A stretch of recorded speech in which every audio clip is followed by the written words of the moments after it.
Yes, sir. Last week we had a great time with the old friend Dero Wicks. You are here this week, and you explained to me about being introduced and buying turntables. You move quite faster than I needed you to, but I love it because we always can rewind. It gives me enough content to have a discussion. So, what was your rap name the same then? Nah, it was some crazy shit. MC Fuzz Rock or something like that. Okay. It was some crazy name like that. Go ahead. Oh no, it was a crazy name like that, you know. And then I just put my initials together, AD, and you know that's how it started. I just took AD from there on. Great. We so Clark Kent and what was the other DJ? Professor Paul. Professor Paul. Great. All right, Professor Paul. From Flatbush. Okay. So Professor Paul and Clark Kent, I couldn't even imagine Professor Paul's ability if he was around Clark Kent, and him being the Superman and the origin of the Superman and the Superman that had been under Clark Kent's origin, and then him, even as everything evolved, him still being elite force when it comes to the skill set and DJing with vinyl, without vinyl, just staying relevant in the market. Yes. Yeah, that's incredible. So you buy the turntables because obviously they're the influence. Yes, sir. Do you have any records? Do you have any records prior to that? No records. I got the money up first for the turntables and the mixer first, and I snatched my man Ski up. And my man Ski went down there. He got a deep voice, so I used him to get my my turntable. So once the guy heard his voice, he gave us a big discount. So I used my man Ski. We went down there and got my turntables and mixer. Came back home. I think, matter of fact, my first I had to borrow some records in the beginning. I ain't gonna front. I had to borrow some records. My brother had records, so I went over his house and took a few of his. But he had old school records like Teddy Pendergrass and Shine Lights and all that stuff like that. So he had the good stuff. Yeah, he had the good stuff. James Brown, all that good stuff. And people can say what they want. Them were the best records to start off because of the cadence, the beats, the 3 and the 7, not the 4 and the 8. So you either had to learn how to get your cue points together or blend. You had to know that. Or needle drop to death, right? Yeah, for sure. That's what Clark Kent and Paul was famous for, the needle drop. And that's what they always used to do. And I got so fascinated about him just picking the thing up and making the record go back to the same thing and just catching it. They would go around the tables and just do crazy stuff. And I was like, wow. Okay. So, all right, who did you say you borrowed the records from? I borrowed them from my brother. I used to go to his house and get them. Okay. And what was your brother's name for historical reasons? His name was Bernard, but everybody called him Pop. Oh, okay. So you get the records, you practice, or do you think you're good enough to go in front of Pop and Clark? Nowhere near there. They used to have a routine they used to do with the record, but nowhere near there. I used to just sit back and watch and everything. I was just more trying to get my blend and just trying to catch the record and catch the beat and everything, and just be on point. That was my thing, I wasn't into the scratch going crazy with the scratches like how they were, but I was trying. Don't get me to start lying. I was trying, but listening to them go back and forth was totally different. It made me just go home and want to sound like them. Did you have what was do you remember the mixer? The small one. What was the small one? Was it a Gemini? No. It was like the small, like it had like 4 things on it, like up and down. Vestex? Nah, I can't. It was like gray. I can't think of the name, but everybody in their moms had that same mixer. It was like so small. It was a Gemini. Okay. It was a Gemini. Yeah, it was a Gemini. So yeah, that was the first one, and I went and got one too. Okay. So you have the mixer. You have these people influencing you. Your brother gives you records. Mm-hmm. You're practicing. Do you get a gig, or when do you step up to show off? That's what I'm trying to get to. Do you make a mixtape? No mixtape. Just playing for the fellas around the block. Everybody coming up to the crib, just playing and put the speakers in the window, just playing out loud and everything. And then me and my friend, we formed a group called the Devastator 2. We were just doing stuff back and forth. We thought we was the first Prince in Jazzy Jeff. You know what I mean? That's what we thought we were. Steady being we was LL Cool J. You know, we based our shit off of LL and Cut Creator and everything. So, you know, it was just that. Just me and him, Devastator 2 for a few years, just trying to get a deal here and there. And that's it, and nothing happened, but it was fun while we was trying. Those are good people to admire and try to follow a skill set after. Once you decided to hold on, I'm trying to get my light stuff together. This goofy stuff. Once you decided to get with someone, what was his name again? The one you got with, the Devastator 2? Mark, DJ Mark. Mike No, Dolo. Okay. Shout out to Mike Dolo. Mike and you are feeling y'all in the neighborhood. And it's only on your set, or does he have an extra pair of techs? Y'all only going back and forth with your set? No, just my set. He was the MC and I was the DJ. Just my set. Oh, okay. Okay, great. My set and everything. My place was the place to be. My house was the place. Everybody came to my house. Okay, so when does your mentors see you step up and they're like, what you doing? Tell. I'm sure there's a great story I'm looking for. One time we was in Paul's basement and I was able to catch a routine with them. You know how they go back around they was going around catching the same beat, just catching the same beat. Merry-go-round. Yeah. I was able to catch the beat with them, and that shit made me feel so good. And shit, just to catch it and go around with them. So, and that was my moment right there. Once I did it with them, catching the beat, going around in a circle, not bumping into nobody, just catching it around. That was my moment right there. I'll never forget that one. So y'all was back spinning. And needle dropping. Was y'all doing both? Okay. It was needle dropping. They was needle dropping. I was back spinning, and I remember it was the Treacherous 3. For all those that talk down on the 3, take this. That song right there. We just kept catching that. For all those that talk down with the 3. We just kept catching that back and forth, and they would pick the needle up and do the needle drop, but I was just catching the spin. You know what I mean? But I felt good. Yeah. Well, I'm man. You don't understand. That's big. And that's what we look for on this Vinyl Vitals every Thursday, 8 to 10. I'll do that every once in a while for people who are coming in to get a refresher of the show and for social media. This is Vinyl Cypher's Thursday show every Thursday, now a part of Smoke City Radio, which is a 24/7 listening, mix, and interview radio for everyone to listen to and follow. Please follow at your earliest availability. Somebody just tried to come in and went out. Today, Thursday, is our first show on Smoke City, and we have the legend, the Godfather AD, and we thank him. He's telling us his origin of him being pushed by his mentor, which is Pop and Clark Kent, and his first time getting a merry-go-round session with them. So, all right, you get the merry-go-round.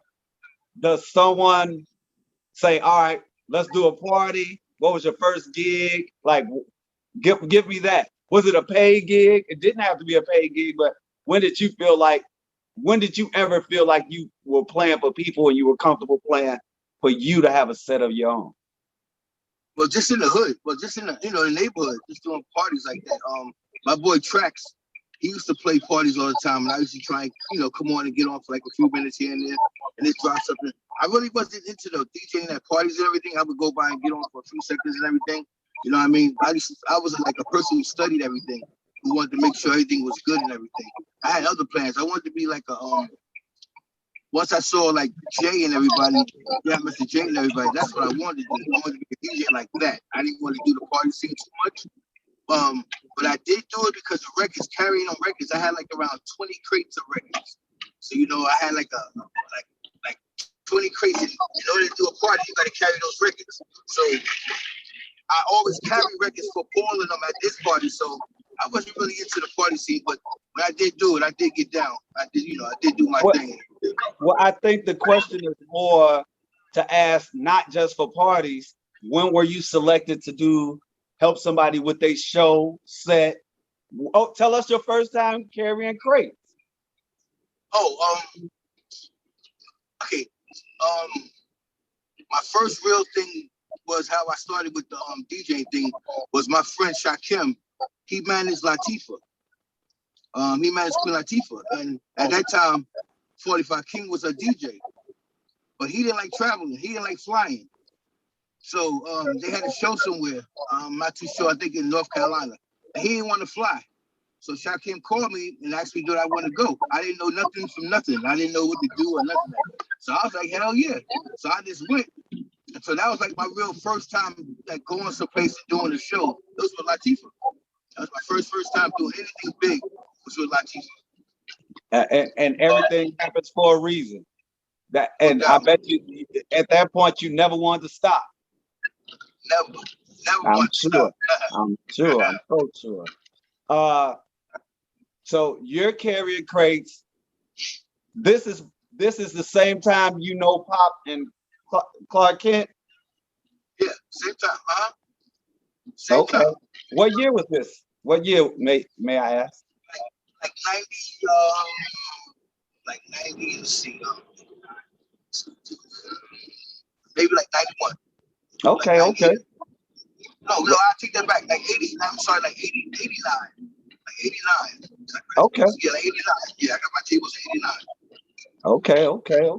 That's very important and significant time and era, especially messing with Latifah and her management group and her co-partner, the Prince itself. So that's a very intricate part and a timeline and the culture that you are a part in.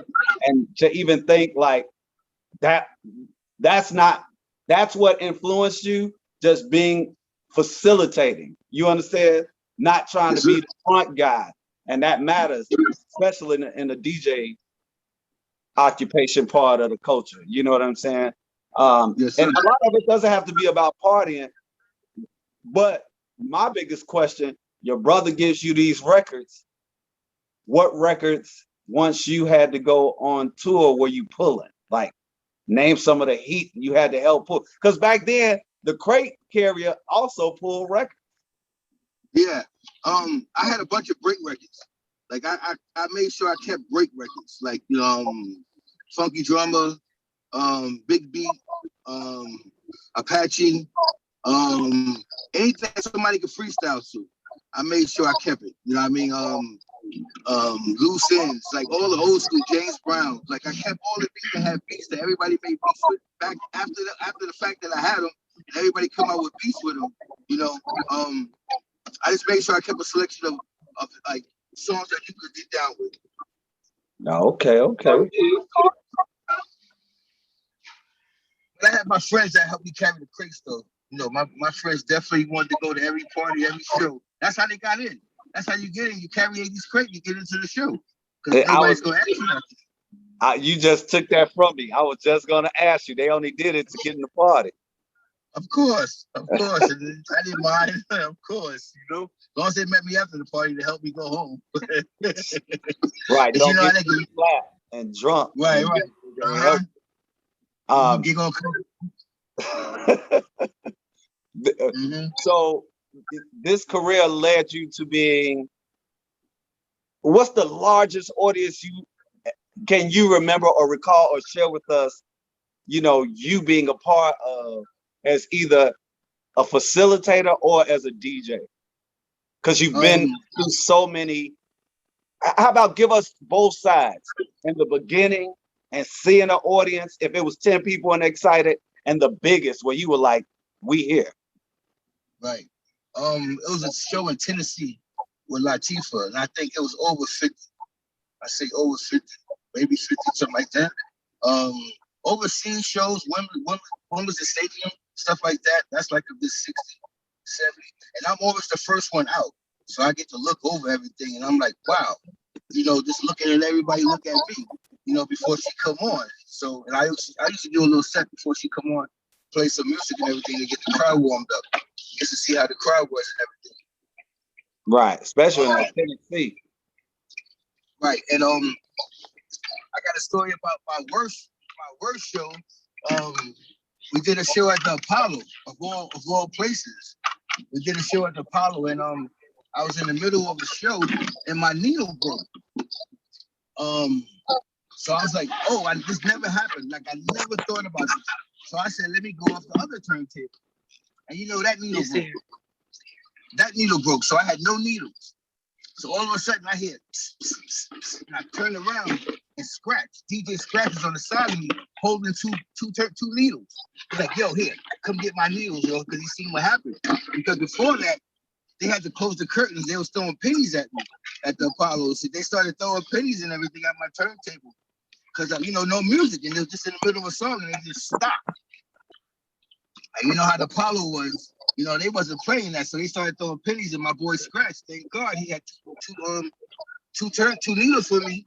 And the rest is history. I went back on, and everything was cool. So I was like, damn, that was crazy. At the Apollo, it's happy to see you still alive. No doubt. I heard them ping-ponging. They was pinging off my thing, off my cases. Bing, bing. They just bing it off of me and everything. So, yeah, and that show also had Naughty by Nature. It had EPMD on that set. It had Biggie. And I think PE was on that set. Oh, that's an early set. Like what? That had to be what, 91, 93? Yeah, like 90. Yeah, close to around there. Yep. Yeah. Okay. We have these questions that are general questions. You said who was your influence, but during that time, you seem to be almost like how Redman got in the game. He came in as the DJ, carrying records, no different, and wound up being a big significant part of the culture and adding into. And I love to hear those kind of stories. When you were carrying records and you were watching them, did you ever think that DJing would be so significant? Even though we know what Hurt did, we know what Flash did, we know what Grand Wiz did. Did you ever think, even then, as rap was being more dominant, that we would still be as primary, especially with radio happening? Not just even the management and the backbone. Did you ever think it would be so prominent? Nah, not really. I just thought that it would be around. I thought it would be around last for a long time, forever. But I didn't think the DJs would be so, you know, because the MCs take up everything. You know, it's all about the MCs, you know. So I didn't think so. I'm glad it did, but I didn't think so, to tell you the truth. Yeah. It's interesting how the ship has changed from MC to rapper.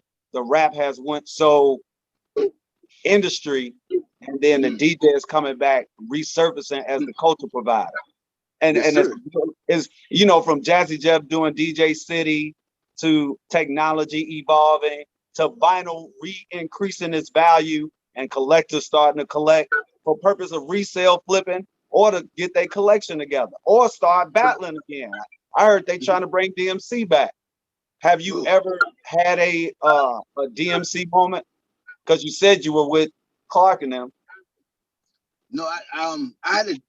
Is that like a battle? You talking like battling? No, just like, you know, where you're playing and somebody's like, oh, he weak, and you have to show him. Like you say, you was opening up for Tifa and them.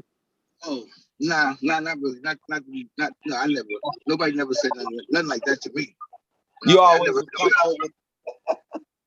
Yeah, I was. You know, the whole point of DJing, you got to be comfortable because you're the one in charge. You set everything off. You know what I mean? So, you know, and I'm not ashamed to get booed or whatever. You know, you got to do what you got to do. So, I was always comfortable with myself. So, you know what I mean? And like I said, watching Clark and Paul go at it, they was perfectionists. You know what I mean? They wanted to do everything professional, like everything on point. Like, you know, just on point. From the scratch to the blend, everything. So I just was pacing myself to be like that. Paul must have been special because everything I watch about Clark, he's such a, if it's making gym shoes, beats, being with the originals, he's so meticulous and innovating and moving the culture forward. So I only can imagine the heart, like you worried about him hazing you almost, like I gotta be, and then when they let you in a merry-go-round, you just was beating your chest proud.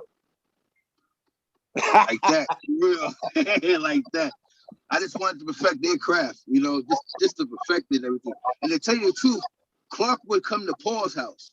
So Paul was the one, you probably never heard of Professor Paul, but Paul was like Flatbush. He was like the king of Flatbush. You know what I mean? Like the Junction. I don't know, I'm sure you never heard of the Junction, but he was like the king of Flatbush. So it was just fascinating to watch. It was just so like something new. Like I said, I was an MC.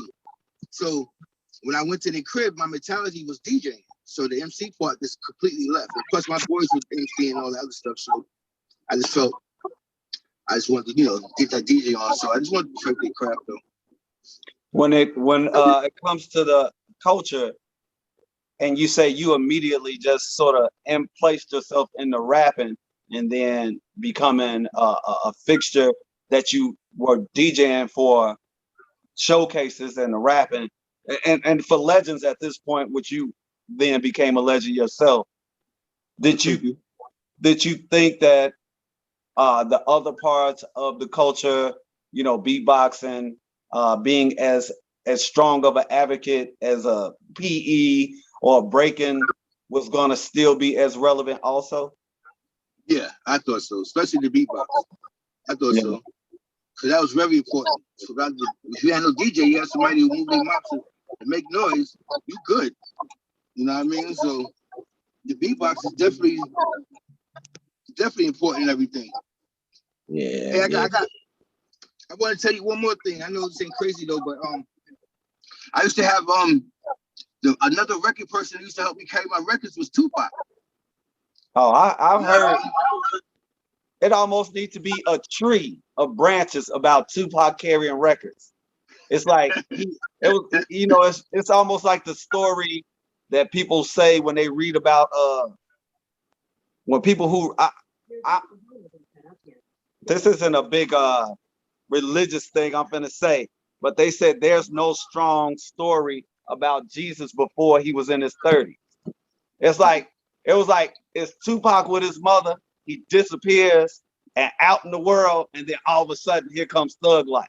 So it's almost like the same thing. So I would love if somebody, even though there's all kind of books about Tupac, I even have one where they almost treat him like Jesus. It needs to be like a outline of the years before he was Tupac. Like, I was with him before he was Tupac, Thug Life. I was with the Tupac. You know what I mean? Yeah. I wasn't with the Thug Life Tupac. I was with the Tupac because he was a roadie for Digital Underground, and that's how I met him. And I was a DJ, so we both was like roadies because we couldn't go nowhere until after the end of the show. We had to pack the shit down. We had to do this. We had to make sure. So me and him created a bond.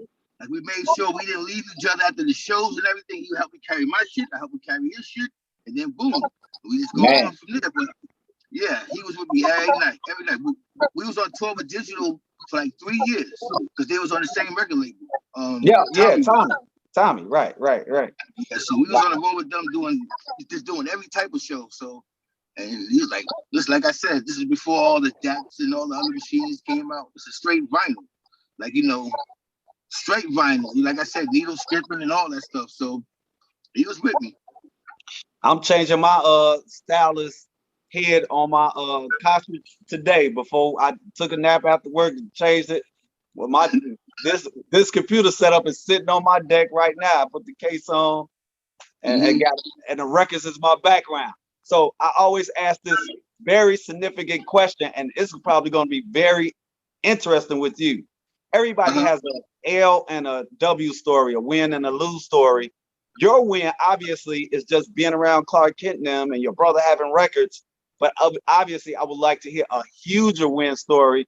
Like, I'm sure it felt good to be able to get like first copies of records many a times. Y'all on tour, you getting the new freshest record or the heat at the time. Like, anybody ever just gave you crates of records or anything like that?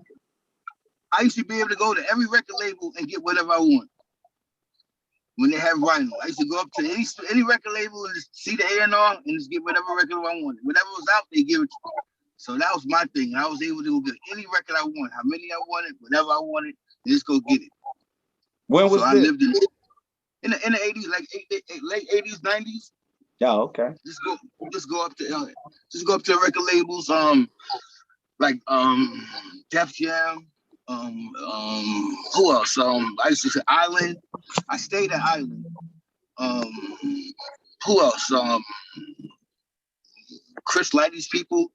It wasn't no record pool either. I used to just go up there and get it. Wow. Yeah, that's crazy. That's nice. That's nice. So there's always an L. Is the Apollo your biggest L? But I would like to know. Yeah. Hell yeah. Excuse my French, but hell yeah. Apollo's my biggest L. You ever had like a record L though? I know that's a needle, that's an equipment thing. But what was like a record L? I put on the wrong record one time for her. That's about all. I put the wrong record on. She's like, "Who's that?" I was like, "Oh, that's me." I put the wrong record on. That's about I could think of. Just the pennies. Just somebody throwing pennies at me. I think that's the biggest L I got. I'm gonna let you. Are you finna go in the house? No. I'm still on my way home from work. I'm good. Okay. So, how have you evolved today? How is your DJ life? Because obviously we have a mutual friend who's introduced us, and we're waiting to hear some sets on his Smoke City Radio by the legend Godfather AD himself. So how is your sets and how are you going about it in this new era of Serato and your record collections looking? Well, I had to first learn everything because it was such a difference from, when you put down two turntables and a mixer, and then you go from a computer, because I didn't know what everybody was doing. To tell you the truth, I didn't get back to DJing until like maybe last year. You know what I mean? I did from back then. Like maybe last year was the first time I picked up anything to start doing anything. And that was because somebody bought some things for me just to get me back into it. Like, it's just such a difference from vinyl to what's going on now. I wish it was back to vinyl. Well, we are back. That's part of this interview. We do a 24-hour vinyl cypher once a month. We started through Zoom to compete with radio, and now we're added to radio, which is Smoke City Radio. And it's to let people know not just of this vast collection that's not even digitalized yet. Sometimes people pull so many white labels that's so like take you back. You have to go try to find it online. It's not online. And that always was a good feeling when you had an exclusive crate. With that being said, before we go more about the evolution of you transferring to Serato, I'm sure you've had one of those moments where you were like opening up for the show and you had an exclusive. Somebody was always looking over your shoulder. If I could think of one, not really. I might have had I might have had a break beat that somebody didn't have. You know what I mean? Because those were very important back in the days. And you don't share those. So I and to tell you the truth, I got my break beats from my sisters and my brothers from their record collection. Woo. I didn't have to really go to stores. You know what I mean? My brother had like everything, you know, like everything. He had cassette tapes, he had beta, he had like all, like everything, you know. So and it's like nothing can replace the classic vinyl to me. Like nothing, you know what I mean? Like nothing. I used to bend the records to get them back when they go up and everything. Like you know, make sure you know you put them on and everything. Yeah, I miss my vinyl. Yeah. How you say you miss your vinyl? Are you saying you done let it go, or through transitions, it's not the same? Well, I use Serato now, so I'm trying to get the Serato with the turntables, so I could get a little taste of the vinyl. You know what I mean? I'm using the Serato with the little CD thing. Yeah. Many of us have a controller and still use the plates. It's much simpler than what you think. So as you get back, I guess, evolve into playing with the digital files, as you allocate yourself back into playing with the digital files, there's still formats so you can feel like it. As the manager and director of Smoke City Radio, he's do his whole set with the Serato plates, but still in a format. He could throw on a record immediately. He could throw on a vinyl record and then go back to the plates, as long as you got the right mixer. So in due time, as you get your crates together and stuff, you're gonna find interest in just being able to switch over fast. Right. I want to learn both worlds. Trust and believe. I want to learn both worlds. But you know, you're so used to like a dinosaur. I was just so used to my vinyl, just you know, getting that feel and looking at two little CDs now. It's a little crazy. Oh, don't. Hey, I never played CDs. I went straight from crates to Serato video. The only reason I was like you, I was like, I don't care for none of it. And then all of a sudden, somebody was like, "We want you to play." And then a guy was like, "You, my man, come," like you said. Hey, here goes some. I was like, "I do the videos," because the videos were getting big back then. And then from there, I was back on the scene. And then pandemic, Vinyl Cypher, we had fellowship. We would just buy, sell, trade, play. You got a third copy, you could buy it or trade something with me. And now the fellowship is growing. Craze is in New York. We got people in Texas. So, like, if we could get this fellowship right, our whole lifestyle would be kind of, because people prefer to have the sound. They prefer the vinyl sound. It's a whole different. Don't have a good room. Look, don't have a good room with a wood floor and good sound. You play a record, that system can't handle. Right. Yeah. So I really miss that. What we do in about like halfway through the show, which is halfway through the show now, is I invite the like town hall conversation with the people that have come directly into the Zoom chat group. And we have a couple of people, if they got any questions, would like to chat with me and you. Today on Vinyl Vitals, we have a spotlight guest by the name of Godfather AD. And I want to thank him for being here. He's been telling us great stories of his origin and experience of being influenced and occupation of not just living the lifestyle of a person who had vinyl, but becoming a legend person who played for people with vinyl. And that is big, because I've done it on the party scene and with artists that, you know, I guess I was their DJ, but I was really just trying to put them in the market. So I had to be their DJ. You know what I'm saying? Right. Hey, speaking of vinyl, I don't mean to cut you off. I got a nice vinyl story. You're gonna love this one. I was in LA one time. I was DJing for the Food Chickens, and I heard another pss, pss, and I turned around and it's LL Cool J. He says, "Yo, what's in your crate, shorty? What's in your crate?" So I said, "Go look." So he looked. He handed me 2 records. He said, "Drop this." He's the president so much. He said, "Drop these 2." And that was like one of my biggest. So I was like, "Oh shit, this is LL Cool J right now." This nigga said, "Yeah, drop this." And he passed me the 2 records that he wanted me to drop. And to make a long story short, I killed that shit. You know what I mean? He got off, he looked at me, we didn't know each other, tapped up, he kept it moving, I kept it moving. So that's like one of my best stories. I love that LO story. That's a big win story. You could, if you would have made that up, I would have just thought it was real. That don't even sound right. Because I could see people, you know, people don't realize he was a young legend. He wasn't no like on the scene forever. Hip hop was coming fresh. What he was doing was copying his mentor, you know, Curtis. So what he was, that means he had multiple copies of Impeach the President to be able to. Right. That's crazy.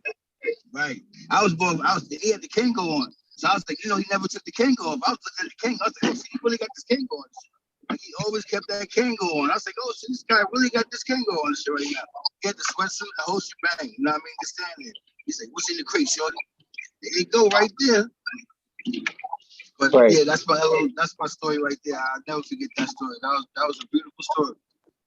Do you mind sharing some of the artists besides Latifah and the Prince that you have been playing for, or had to tour with? Yeah, of course. I DJ for the Big Diesel when Shaq's first album came out. I DJ for him for like a year. Because I was DJing for Food Stickers, and that's who wrote the songs for him back in the day and everything. So we went on tour with him, and then me and him went on tour by ourselves for a little while and everything. I dropped for Food Stickers for a little while. I dropped for the Jungle Brothers for a minute. Yeah, I dropped for the Jungle Brothers for a minute. Latifah, any Flavor Unit artist who ever needed a DJ, my boy Latifah. Remember Latifah? I don't know if you know Latifah. His cuts got flavor. Chill Rob G, like that and everything. I have a big question about Cool Rob G, but keep going. Yeah, Chill Rob G. Yeah. Who else? I used to run around with Rob Bass back in the days with Easy Rob. My boy was JC was managing this kid named JC was managing. So I used to run around with them back in the days. That's about all that I can think of right now. But yeah. So before I ask another general question, I don't care what anybody say. I always thought Chill Rob G should have been mentioned when people mentioned Rakim and Kane, because he had a unique voice and style, and it was so dominant. But I just don't. I on the industry side, I don't know why he wasn't a primary figure for the MC community. But man, that Power song, he was dope. Dope. That song is a. If you got a copy of that and you play it, the new kids will be like, "Who is that? Who's that?" Yeah. Yeah, who is that? Buddy was cold with it. Hello. Once again, everybody, this is Vinyl Vitals, 8 till 10 every Thursday. Today we have the legendary Godfather AD. He's telling us some of his great stories and adventures of being with Flavor Unit people and the people he's toured with, and experiences with his vinyl lifestyle and collection and stuff like that. When the last time you had a nice vinyl set? Man, it's been a minute. Probably it's been a minute. Like I said, I can't even tell, man. It's been a minute. Like I said, once the computer got to over, I stopped DJing. So imagine when all this Somali stuff came out, that was the last time I DJ. Are you in New York? I'm in Cali. Oh wow! Look, check this out. I'm not gonna ask where. I'm not gonna date. Also, I'm in Inglewood. Oh, okay. We're supposed to come down that way to have a cipher down there sometime in September. So I'll let you know ahead of time. Oh, for sure. I'm there. We have a group of guys, Doug Infinite, who's based out of Chicago and a producer. And then we have a Champ. And then we have some people, Greg Ice and them. We're setting up a cipher in California to make sure, like I told you, this fellowship, it may have started in the Midwest, but Kansas City calls me. We go to Kansas City. We go to St. Louis. St. Louis is reintegrating itself back out. So, man, this like having these conversations, let legends like like there's a place to get back in the market. It's right, here. Right. And I'm there. When you guys come out here, it's definitely let me know. I'm definitely there. Yeah. They sort of it's this thing with 45, so they do a whole 45 thing, the group that we supposed to play for, the guys we going. But the more we put ourselves in other locations, then it'll open up for more people to either bring out their vinyl to play, trade it, sell it, or just be there for fellowship. You know what I'm saying? Right, right. Anybody has questions for Godfather AD, you're more welcome to join the township of Vinyl Vitals. We are on a Facebook private group for Cross State Connection. We're also on the Smoke City Radio 24-hour listening mix and interview show. You should follow them. We're happy to have AD here. AD, what do you think what was the last vinyl set you saw by anybody, like live? Live? Last vinyl set I saw live. We can get back to it. No biggie. Yeah, I'm trying. Like I said, my last vinyl was I'm about to say I was DJing.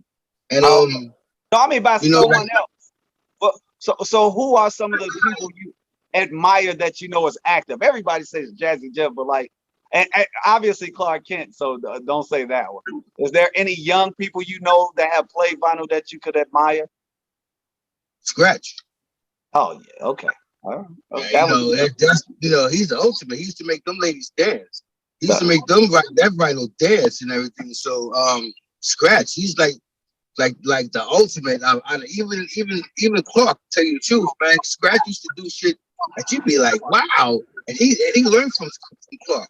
You know what I mean? So, but I would have to give it to Scratch to tell you the truth. Even before Jeff, I'm not saying that because we're from Brooklyn, but Scratch is the real deal. The real deal. Scratch is definitely the real deal. We have someone from the town hall Zoom chat fellowship that would like to ask a question. Go ahead, Drew. Oh, you can unmute yourself. You know how to unmute yourself, young man? Hey, well, I can't hear you. Unmute yourself. He has to unmute. Unmute. Okay. Yeah, there you go. There you go. Can you hear me now? Yeah, we hear you now. Go ahead. Okay. Please. This is my first time to be on Zoom, okay? Welcome. But thank you. My question is, I don't know what we guys talking about. You guys do good all the time, and thank you for so much. I look at on Facebook Live because I like to watch people do Zoom. Okay. And so I'm sorry I bug you guys, but I like to watch people do Zoom. No, it's fine. This is a show every Thursday, 8 to 10, where we talk to people who's had experience and career or collection with vinyl records. Vinyl is being reallocated into the culture. The sales are up, but we have people who set the trend for it. It wouldn't be a whole culture of now what's a billion-dollar business, universal lifestyle called hip hop if it wasn't for the DJ who started off with vinyl.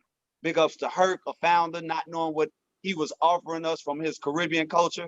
But today our spotlight guest is the Godfather AD, who is a strong, intricate part of the culture with mostly Flavor Unit, but he's telling his other experiences of like having a handle records and tour with Tupac and being handed gems with LL Cool J. These people help not just set a timeline and an outline and our celebrities. I had to take take this phone call. Sorry. Enjoy. Thank you for coming. Thank you for coming. So thanks, Drew. Things like that. And that matters. And that's what we're trying to do, expand the show. And with Smoke City Radio, invite people more in so they know the culture is alive, and we happy we got you, AD, for stuff like that. Like that young man didn't even know. Right. Yeah. No doubt. Yeah. See, we never know how we impact people. You know what I'm saying? Like I'm meeting you through Zoom, but I can't meet you live. I see Grown Man is here, Grown Manish podcast. Thank you for he been here all day with Smoke City. Big up. We got the legendary Pac-Man here in the Fellowship Town Hall on Zoom, who was talking about how good we both and agree with us that Chill Rob G was. Those, you were saying you have a controller for Serato. So you've been working with it for about a year now, AD? Yeah, like a year, something like that. Still trying to get the kicks out, believe it or not. Oh, okay, yeah. It's always gonna have a hiccup in it. It's like a gremlin in those things, because you have to keep your computer updated. You got to keep Serato updated, and then so we so used to just keeping your record. You know, if your record crack, go buy a new one. Another one, yeah. Get some new slip mats, cut you some new plastic. That's it. That's it. Yeah. And it's too much movements. You got to do this. You got to do this. You got to go here. You got to go here. You got to do it. It's just too much movements with all this. You know, back in the days, turntable and mixer, right in front of you. Keep moving. I'm gonna tell you something you're gonna notice. It's gonna drive you crazy. Is looking at files instead of grabbing a record. That was my biggest problem. I still found myself doing this, turning around. Like I still found myself turning around. And I say, I know I'm not retarded, so let me get this together. Yeah. The other hardest part we have, and I would love for if we get out there and meet and everything, is as I'm trying to increase more vinyl only sets with Fellowship, and we do the 24-hour vinyl only marathon to compete with radio, is finding people who want to just commit to playing their vinyl. But they, as you said, they have so many complications. It looked like we lost AD for a moment, but he'll be back. As I have the rest of the township, we got Fonz and Pac and Trace. Will you all be, we're gonna do the 24-hour marathon on the 17th. Everybody ready? Drip? Yeah, I'm down. You got anybody from Texas, Fonz, coming for the 24-hour marathon? As far as vinyl, probably my man Greg. I'm always ready. Up here, but he might be using some of my record stuff if he's trying to play something else.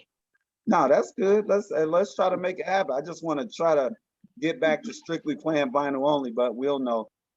I guess no, that's cool though. I mean, shit, I got plenty of things to choose from. Plus, he been spending for a long ass time. I mean, he knows shit when he see it, unless it's some of that eclectic shit, but he know the real shit though. Okay. What about you, Pat? Oh yeah. Anybody you open to invite over to have a session with you? I got a couple people in mind. Okay. See, AD, we got that kind of fellowship, like where if someone don't have turntables, if they trust somebody in their home or private space, because many of us have had a long session playing vinyl at someone's location, someone's home backyard, a birthday party, and that's when we'll rock it around the 24-hour marathon, trying to, as I say, keep the vinyl alive. Right. Dave talking about he always ready. Dave had a good month in June. They came over my house, him and Corey and Jonas, and rocked my records like I didn't own them, and I was mad. 7-548. 448. Yeah, I probably have my man DJ Q, man, that kicked it off last time. He did a great job. He want to get back in rock too. So, you know, he based out of Indianapolis, but I'm gonna ask him if you know any of these guys want to do something. I'm gonna holler at Quinn Cunningham. I don't know if you know him, So but he in interviews, that's why he's not answering. he on Funk Trunk Records, man.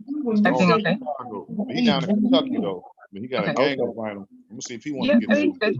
I'm gonna tell him you want to say. Regina want to say something. Yeah, please. Bring her. Go ahead. Oh, you can hear me? Oh, Hello, something Regina. with him as soon as I heard him say he carried crates for 2 cars. And the queen, man, I bow down to you. I like you. I got a question for you, AD. Hey, I got a question for you, That AD. was a statement. I'm just letting him know he got some things out of my Go back to sleep. Hey, thank you. Hey, Thank you. AD, I got one for you, bro. I got a question for you, man. All right. Check it out. Hey, you hear me? I'm right here. All right, Baby. check it out. I was at it's crazy you mentioned Tupac because me and my brother and my man Greg and my man Lonnie, we opened up for Pac and Apache at the Riviera, '93. And Apache opened up for him. I was gonna ask you, you ever do spin or go on tour with Apache, man? Apache, You know, I know you say you mess with Flavor Unit heavy, so yeah, God rest his soul. He didn't really get a chance to do that because he passed. You know what I mean? Like, between, he was the one writing all the songs, to tell you the truth. You know what I mean? He wrote a lot of songs for a lot of people. You know what I mean? So when he finally did get to shine, it's like he passed away like a few years later. Yeah. So Apache was like lyrically and pen crazy. Like his brother is Lati. You know, Lati, this cuts got flavor. Yeah, that's man, brother. That's the joint. That's the joint right there. That's his brother. So Apache, Apache used to come on the road with us. So and he would open up for Latifah, you know what I mean? Like he would go on, but I never was able to go on with him when he got Gangsta Bitch. Right. Hey, so that's when I seen him when he had Gangsta Bitch out. But I knew he was already down with the Flavor Unit. But I got another question for you though. Who was his DJ, man? Because this dude did a trick. Because I was DJing that party too at the Riviera. Me and my man, Binky. And but I don't know his DJ name, but he did this trick, man, with DOS Effects. I don't know if you can hear me. He did this trick with DOS Effects, man. And he like strapped a bowl or some shit on his thigh. He was cutting up the eat my honeycomb, eat my honeycomb, eat my honeycomb. Bro, it was crazy. The dude poured cereal and milk in the shit. And I was like, what the fuck? I couldn't believe that shit. It took a spoon. It took a spoon. Yeah, exactly. Yes. And every time I tell people that, they think I be fucking lying. So I think I had it. You know the shit. Thank you. My shit's confirmed. I'm good. Okay, wait. Okay. AD to explain it clearly because he's excited. I want to hear it clearly. The shit's dope. It was dope as fuck. Hold on. Yeah, he had like a cereal bowl on his, I think his thigh. He like having taped up. And the only reason I saw it because I saw him doing it, like getting it together and everything. And he would pour the honeycombs. I forgot what song was, some honeycomb shit. And he would actually pour the honeycomb and the milk. Yeah, it was the day they want effects. It was the day they want effects. They would eat my honeycomb, eat my honeycomb, eat my honeycomb. Repeat that shit with his elbow. Did he pull a spoon?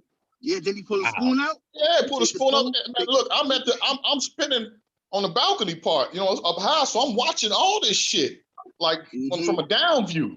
Like, oh shit, bugged out. My brother Bulls, man, he saw it because he opened up for him, so he was down there. And I met Apache that night, but that shit blew my mind, dog. For real, I was 19 when I saw that shit. That fucked me up, man. That's the famous Jay Scratch. Jay Scratch, he's from Jersey. He's another one. Yeah, he ill, dog. He's ill, man. Man, I'm gonna try and get him on your vinyl thing. I'm gonna try and get him on your vinyl thing. Oh man, that would be so dope, man. Yo, I got a question. I got a question real quick. Vinyl Cypher. My viewers want to know where can they find you at on Facebook. Okay, on Facebook it's Cross State Connection. That's the company that Vinyl Cypher is a product of.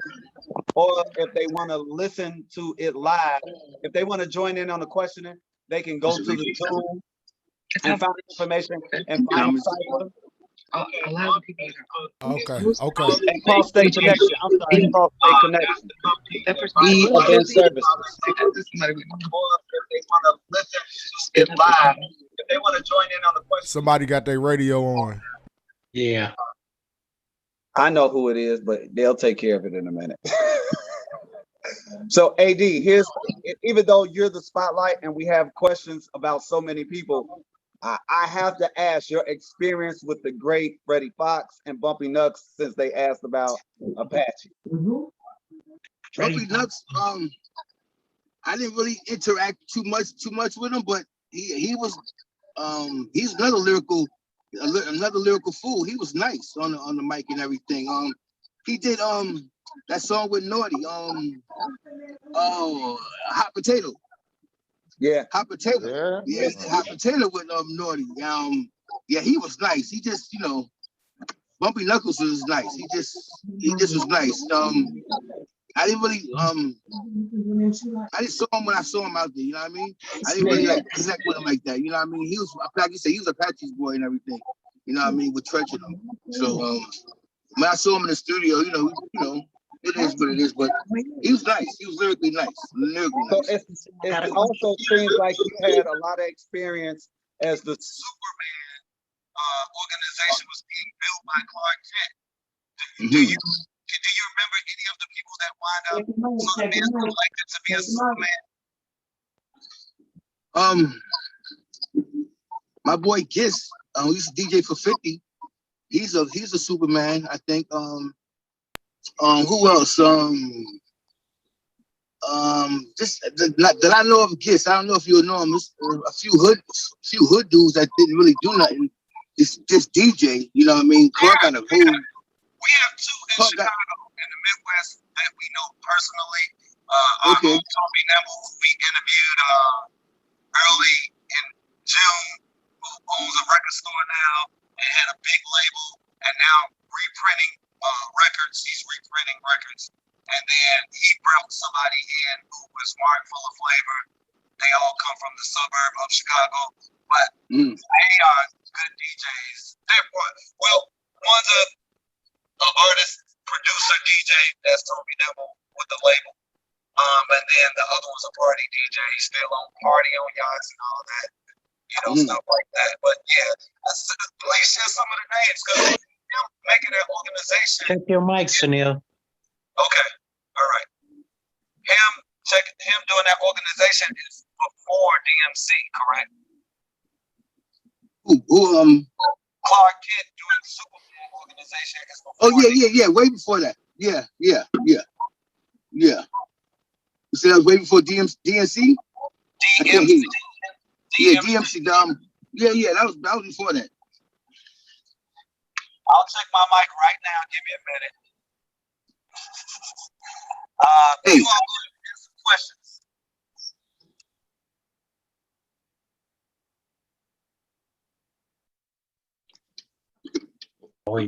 What you say, man? Did you ever work with Light, MC Light? I grew up with Light. Yeah, that's my girl. I never worked with her. I'm in love. Yeah, I grew up with Light. I'm in love with you. I'm leaving my husband. Okay, I gotta stop letting her listen to the show. Yeah, we grew up with Light. But it's something crazy. I wanted to DJ for her before Latifah. Oh my God. Because I knew her. God. I was in the video. I was in her first video. God. Just say I do. Just say I do. I was in the first video. I was sitting on the train. So yeah. What? Yeah. So I was in her first video and everything. I wanted to DJ for her, but she had got a DJ already. Oh my God. Matter of fact, her second DJ is my boy, who should be on next week, Master T. 1, 2. Do you all hear me better now? Yeah. Yes. Thank you. Yes, sir. Yes, sir. God. I'm in love all over again. Oh Lord. Yeah. Okay. We just gonna play for her. Did you ask him what was the last vinyl you bought? The last vinyl I bought probably, well, like I said, I was getting them, I was copying them from the station, from the record labels. But I say the last vinyl I bought probably was a Luther Vandross. Oh yeah. I love me some Luther. Probably was a Luther. Okay. I couldn't get those for free. Not in 90 and 89. No. Yeah, I couldn't get those for free. You know what But I mean? it's cool. Hey, it's worth the bread though. Oh, for sure. Ain't that Chill Rob G quarters in session? Yeah, thank you for saying that, man. Because I agree with y'all. Chill Rob G was a monster. And Yeah, Bumpy, he was man, hard, man.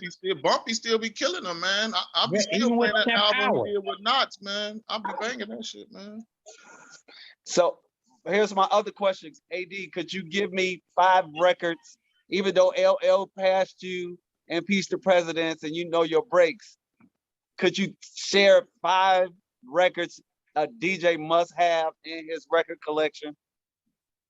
Oh, and Peace to President for sure.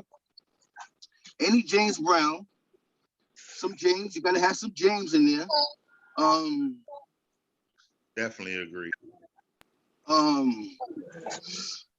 Before Biggie made it popular, M2 May, I think. M2 May used to have that song. You put that on, you either dance or you rap. Oh, and my boy, I grew up. They lived right next door to me. Sheik.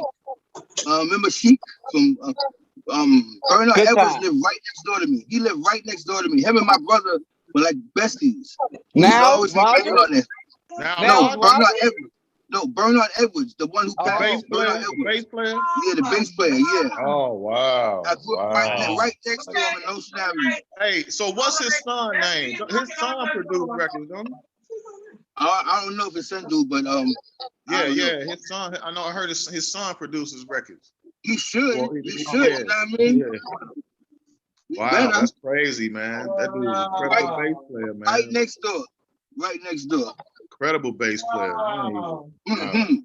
Hell yeah, but you gotta have some good times in your crate. You gotta have some good times. Hey, you know what I mean? You gotta have some good times. Oh my God. Wow. I put dude up there as one of the top funk bass players, man. Oh, for sure. He is. And He you know up there with what's crazy about them? They played on so many other people's songs that you probably don't even know. That he played on so many people's songs that you probably don't even know. Yeah. But yeah, you gotta have some Chic in there. Hey, that's crazy, man. I bought some cheap 45s like a month ago. You know what I'm saying? Like 4 of them. Keep me dancing and everybody dance and what was the other one? Le Chic. Yeah, I had that one, but what's the I Want Your Love? I had to get another. I Want Your Love. Oh yeah. I had to get another clean one of that one. Yeah. Greatest dancer, baby. Yeah, that one too. Greatest Dance. That's a cut there. Oh, Greatest Dancer, yeah, for sure. Yeah, they banged that one. What was the best set you've seen by a DJ? Because you talked about you and Clark Kent, but I'm saying like you've seen them rock a whole stadium or a party. What is one you can share with us, AD? The best set was Jazzy Jeff and Fresh Prince. Seeing that shit live. I heard he don't. He get down. He gets there. Jeff is like on point. Yeah. They was like in sync with each other. Like, you know, he said, it was like incredible to see it. Like I was like backstage and to see them to get ill like that. That's probably the best one, Jazzy Jeff and Fresh Prince, to tell you the truth. They had a routine. Every song they had a routine. Were you ever engaged with the band setting? Because no? AD, were you ever engaged with a band setting? He got that. Latifah had, you mean like a band? Yeah, guitar drum. Yeah, Latifah had a band. I didn't like that. You didn't like it? Nah, man, take away from me and her. Did the band have a name? Nah. You want to hear something crazy? Her drummer was Mary J. Blige's ex-husband. Oh wow! Kendu Isaacs.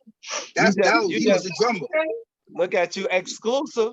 He was the drummer. Was he the dude on that video? Give him to him. Latifah's hotter here. Yeah, that was him.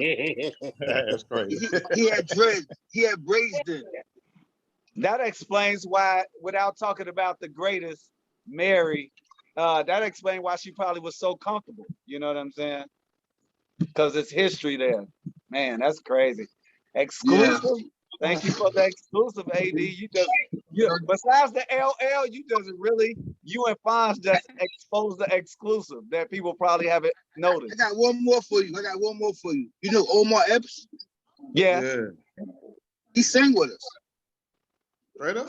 I didn't know he sang with y'all, but I know he tried to be an entertainer before he was an actor. He was serious. Yeah, he sang. He was singing with us, and I remember him telling me, "Yo, hey, I'm going to this audition for Juice. I'm going to try out for it."